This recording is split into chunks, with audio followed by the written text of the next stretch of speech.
Good afternoon. It's exciting to see everyone here today. I'm Shannon Crooker. I'm the Pennsylvania Director at Generation 180. I'm going to provide an update on everything that's going on at the federal level when it comes to grants and the clean electricity tax credits. We'll discuss what this means for your schools, maybe how you can prepare and start thinking about the future. We just want to make sure that you are equipped to make an informed decision that's best for you and your school. And of course, we want you to have all the information available at your fingertips. So if you have any questions, be sure to reach out to us and we can guide you through the process. So let's start with the grants. The Renew America Schools program was a phenomenal program that allocated over $500 million through the bipartisan infrastructure law. The first round in 2022 to 2023, 178 million were awarded to about 24 or 25 schools across the country. If your funds were not obligated or dispersed by January 28th, it's a good chance that they were frozen and likely to be eliminated. From what we've heard, most of the awardees have been able to utilize these funds before that deadline. But of course, we did not get to talk to everyone.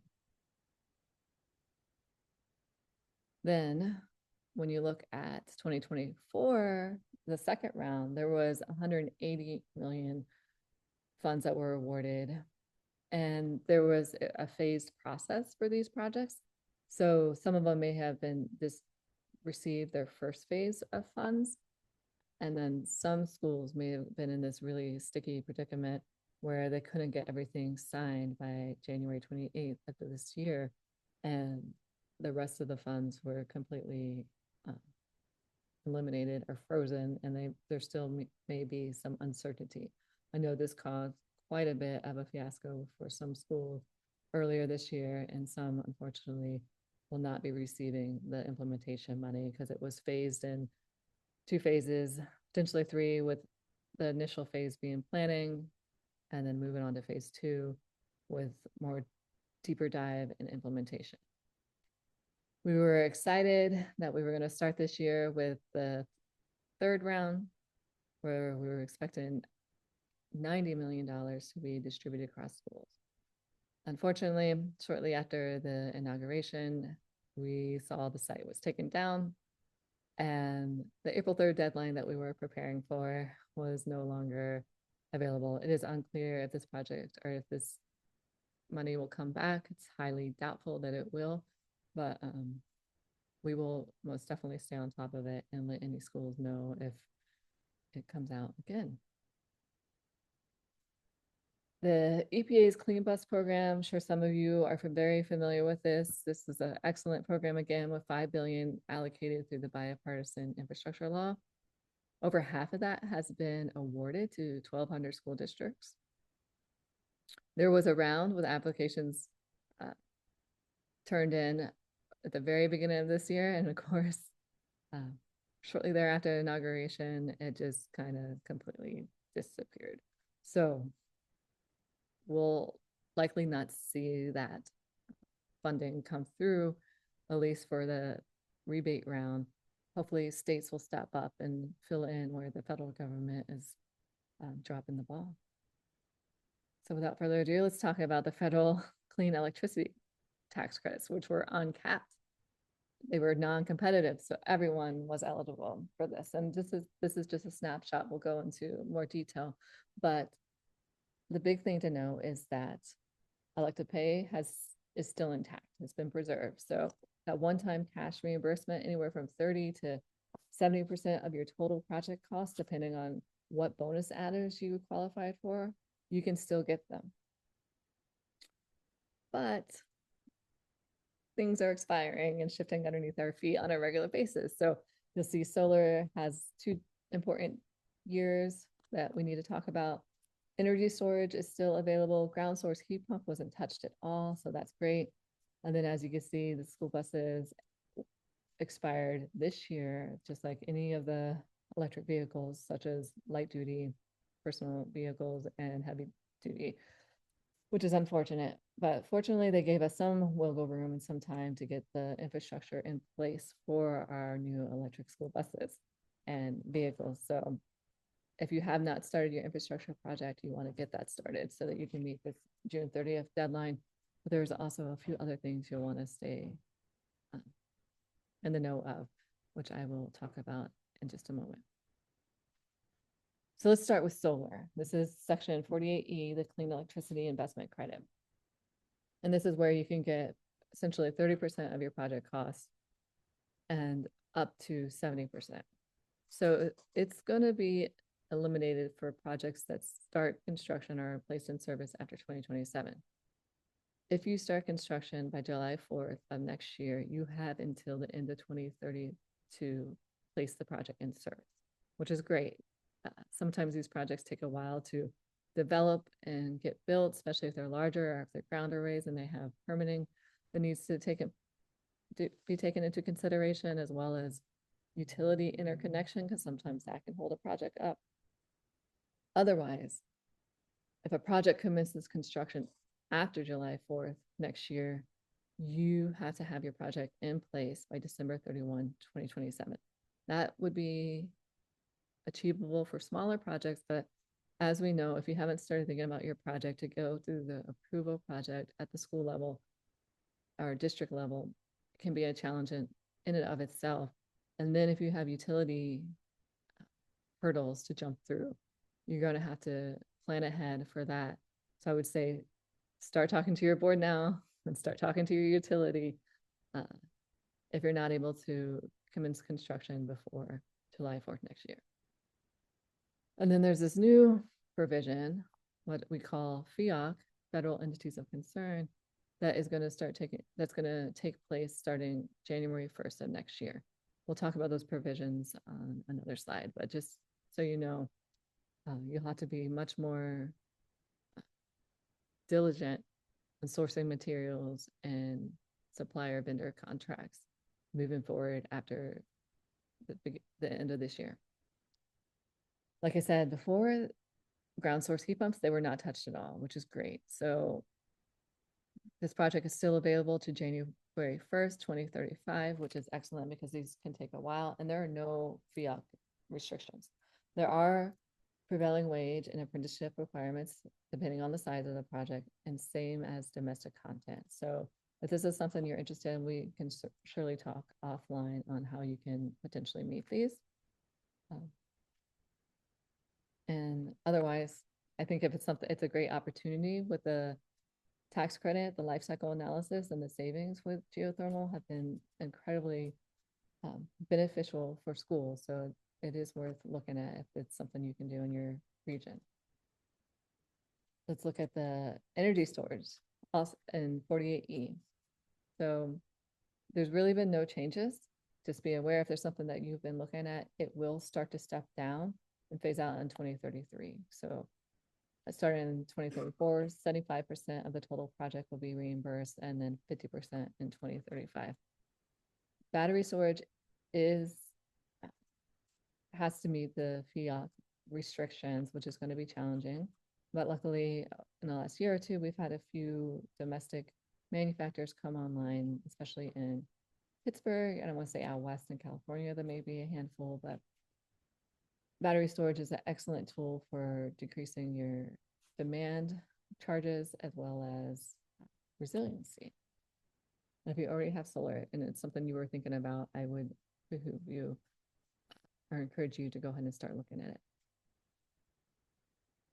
Then for the transportation, the clean vehicles, we already said expired earlier this year.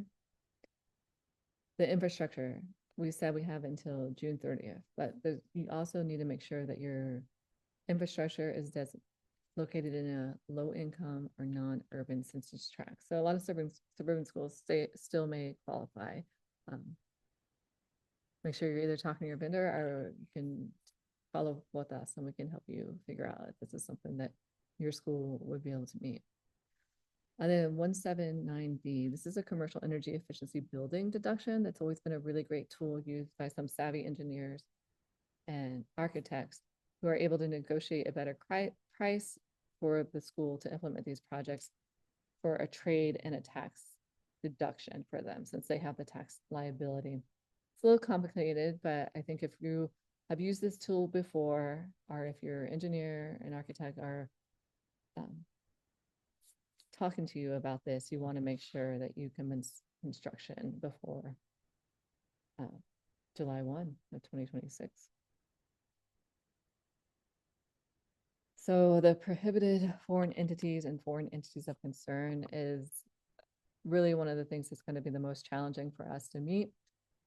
Luckily, from a materials perspective, a lot of solar installers and vendors are doing what they can, and they think it's possible, but then we also need to look at this entity level test. So what countries are we concerned of when we're talking about these prohibited foreign entities? It's China, Russia, North Korea, and Iran. And I think most of us here know that a lot of our goods come from China. Of course, solar is the one that's always been targeted the most. Everything else seems to be fine, other than the tariff situation. But one of the interesting things you would think, and everyone would, is I'm a school district located in the United States. Obviously, we're not controlled by a foreign entity. And yes, that is true because your board members are constituents and residents of your communities. And they're the ones who are voting and have control. And it seems simple enough. But if your outstanding debt, more than 50% of your outstanding debt is issued by lenders from these 4 countries, what we're calling FEOC, you may be considered a prohibited foreign entity, which sounds bizarre. Yes, I agree. This is going to start taking effect starting, if you're on the fiscal year, like most schools, from July 1st of this year to June 30th. It is going to start taking place July 1st of 2026. The way that the municipal bond market works, it's very opaque, so it's unclear, but we're anticipating guidance by the end of the year. With this federal shutdown, it's unclear if we're going to have that information. And there are groups that are working to try to make sure that municipal bonds, especially schools and units of government, are exempt from this. It's not a guarantee. And we know that it's been a crazy year, and so many different things that we thought were normal are guaranteed, have been completely stripped away from us. So we will have to stay tuned for guidance, and we'll see if it comes out by the end of this year. But I think with the federal government shutdown, it's likely to be early next year, hopefully. Then the materials assistance test. So they have limits on the percentage of project cost and where those components can come from. So where your materials are sourced from. You need to work with your project developer and make sure your contracts and supply chains are certified that the materials meet the percentage threshold. It cannot be mined, produced, or manufactured. And it starts smaller. So it steadily increases year over year, with this first year being the least prohibited or the easiest to meet. A lot of installers and developers who are larger, they are stockpiling these materials so they can meet this. You still need to have a contract signed by the end of the year, which we're going to talk about safe harbor, if you want to make sure that you are able to meet this, because this is going to take place starting January 1st, 2026. So something to really be aware of if you already have projects in the works. If you can sign something by the end of this year and pay for it, that's when you want to start. There's also what they're calling the payments test and recapture. So your credits can be taken away or completely disapproved or not allowed if you make a payment to one of these prohibited foreign entities, and that gives them effective control. So you want to make sure you know what's going on in your operation and maintenance contracts. You want to make sure if it's a PPA or lease, that they are not prohibited foreign entities, to make sure that you cover this. And this is in effect right now. This started for January 1 of this year. So this gives the federal government the ability to claw back that reimbursement. So be extra careful and make sure that all your contracts state that you're meeting these FEOC provisions, and that if for whatever reason you don't, or your vendor doesn't, they're on the hook, so that there is less risk for you as a school district. So safe harbor. So how can you protect yourself from some of these? If your project is less than 1.5 megawatts AC, all you have to do is incur at least 5% of the total project costs. I would build in a prep buffer, maybe 7%, just to be on the safe side in case unforeseen costs come up or something increases in cost. And you can do this by the end of the year. If you can get the materials on site, that's even better, but you don't have to prove that. You just need to have 5% of the total project costs covered by the end of the year. If your project is larger than 1.5 megawatts, you need to make sure that you have started physical work. So of course you would have paid something down to get this project started. So on-site activities include site clearing, excavation, installing the racking or mounting equipment. Off-site work would apply for unique situations where you may have a canopy or parking carport that needs to make sure that the steel is customized and designed to your project specifications. So you can do that, and the off-site manufacturing work would count for this requirement. So if you do that by the end of the year, go for it. I know it's very challenging. Hopefully you're already in signed contracts and the ball is rolling if you have been thinking about solar for a while. So what can you do? I think it's important to see what is on your capital improvement list. What energy projects do you have in the works? Are you replacing HVAC soon? And is geothermal a good option for you? Especially, it's worth looking at the life cycle analysis to see if this is going to help you save more money with the ITC. And then what about battery storage? If you already have solar, this might be a great opportunity to make your facility more resilient and become a designated emergency shelter if possible. And not only that, when your solar is producing and you're using your battery, you can reduce your demand charges. So it's great for peak demand shaving. It goes without saying, no matter what, you want to loop in your legal and finance teams early, especially if you're reviewing contracts right now and you want to make sure you're meeting some of these requirements. Go through everything with a fine-tooth comb and put in language that will reduce your risk when it comes to the FEOC materials. And then if you could start your projects by mid-2026, make sure that you get those supply chain transparency certificates. And then if you can start by the end of the year, go for it. I think that's the best bet. But no matter what, I think solar has proven to be an excellent option for schools, whether or not you have these incentives, because it reduces your risk and volatility associated with the global energy market. There's increasing costs throughout the world because of the AI demand. Here in Pennsylvania, we ran the numbers with the state grants and without the ITC. Of course, it might be challenging to incur the upfront costs, but at the same time, you will still save money, and it just may push your simple payback. And of course, we believe that the tides will change and we'll see incentives again. So hunker down, do what you can to get your energy ducks in a row so you're ready for when the next round of incentives are available. And we're here to make sure that you will be ready and you have all the information you need to make an informed decision. If you have any questions, we'll save them to the end, but I think we have some breakout rooms coming up so we can dive deep into some of these technicalities there. Thank you again, and I hope to see you soon.